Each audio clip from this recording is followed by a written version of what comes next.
새로운 내용이 알려질수록 충격입니다. 바로 크리스마스 날 옷장에서 시신이 발견된 택시기사 살인사건.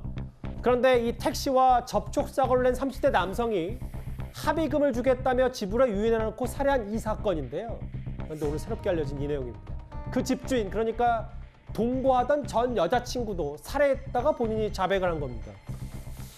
승희 의원님, 네. 물론 이것도 본인의 전 여자친구다. 그래서 내가 집주인인데 죽였다. 이것도 일방적인 주장일 수 있는데 살해하고 시신까지 유기해서 좀 충격이 큽니다.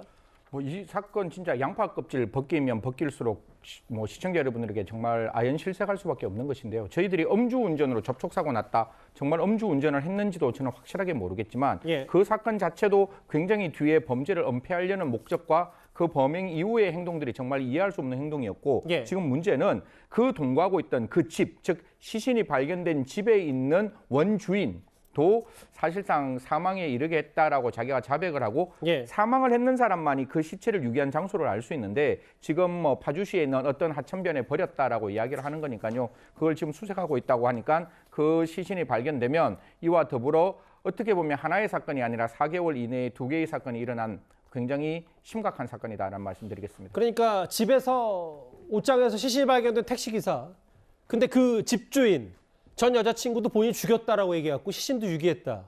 이미 지난 8월에. 근데 시신을 좀 빨리 경찰이 찾아야 사건의 좀 더 개요도 알 수 있을 텐데 문제는 지금 이 30대 남성, 이 살인범으로 짐작된 이 30대 남성 주변에 연락 안 되는 사람이 좀 더 있다는 얘기가 있어요. 사실 이 부분이 더 좀 섬뜩할 수 있는데 사실 이건 아직까지 수사 중이기 때문에 저도 굉장히 신중하고 조심스럽게 말씀을 드릴 수밖에 없는 것이고 지금 제가 알기로는 그 지금 살인을 했다는 사람에게 휴대폰이 하나 발견됐는데 그 휴대폰도 지금 우리가 이야기하고 있는 택시기사와 여자친구가 아닌 다른 사람의 휴대폰이었고 지금 이 집에서 최초로 신고했는 사람도 여자친구라고 이야기를 하고 있습니다. 그러면 그 사이에 얼마나 많은 사람들이 있었는지는 경찰이 분명히 밝혀야 되는 거잖아요. 한 사람의 생명을 저렇게 무참하게 빼앗아가고 아무 느낌 없이 그 사람의 신용카드와 기타 등등으로 물건을 사고 돈을 빌린 행위를 했다면 저는 굉장히 여죄가 있을 수 있는 가능성 매우 높다라는 말씀드리겠습니다. 짧게 하나 더요. 그런데 지금 이 피의자가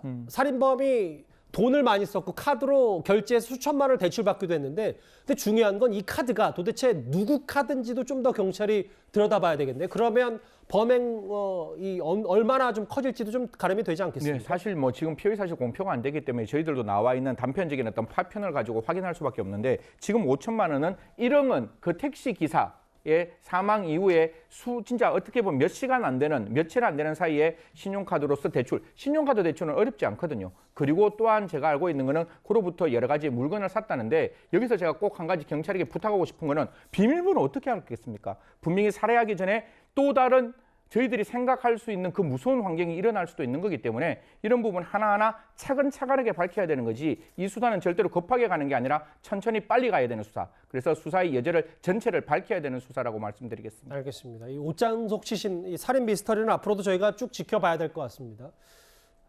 이 사건의 개요를요.